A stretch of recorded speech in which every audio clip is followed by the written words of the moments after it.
Mga master, lumabas na po ang DepEd Order number 20, Series of 2024. Ang date po nito ay December 20, 2024, kahapon po.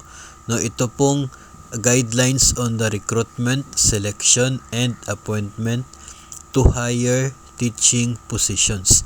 At kabilang po dito ay ang mga positions galing po sa Teacher 2 hanggang sa Teacher 7. Maging ang Master Teacher 1 hanggang sa Master Teacher 5. Dito po sa DepEd order na ito nakalista po yung proseso para po sa promotion ng mga public school teachers sa iba't iba pong posisyon. And dito rin po ay kabilang sa mga tinatawag po na performance requirements sa mga internal applicants. Ito po mga existing teachers na sa DepEd.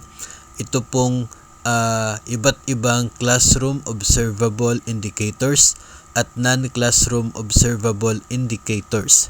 Depende po sa posisyon na bakante at applyan ng mga teachers. Galing po sa Teacher 2 hanggang sa Master Teacher 5, may iba't iba po na nakikita po ninyo kung ilang proficiency ng classroom observable indicators at very satisfactory o kaya ay outstanding ang requirements para po sa iba't ibang posisyon. Maging sa non-classroom observable indicators, nandyan din po example dito po sa Teacher 4 21 proficient classroom observable indicators na very satisfactory at 16 proficient non-classroom observable indicators na very satisfactory.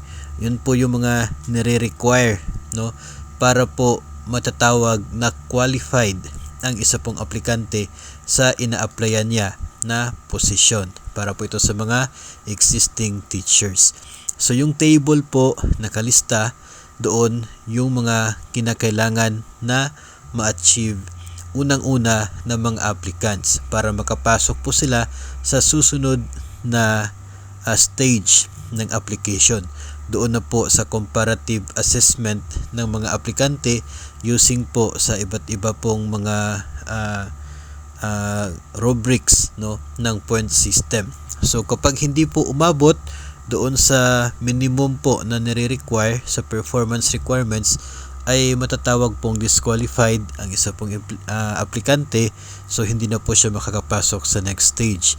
So yun po ay very important na ma-satisfy ng mga applicants na bilang basic talaga na requirements dito po sa iba't ibang position hanggang sa Teacher 7 at sa Master Teacher 5. So pwede po ninyong ma-download ito pong DepEd Order number 20, Series of 2024. Nandoon po lahat ng proseso at yung mga basic requirements para po dito sa iba't ibang positions na hinihintay po ng mga public school teachers until Teacher 7 at until Master Teacher 5.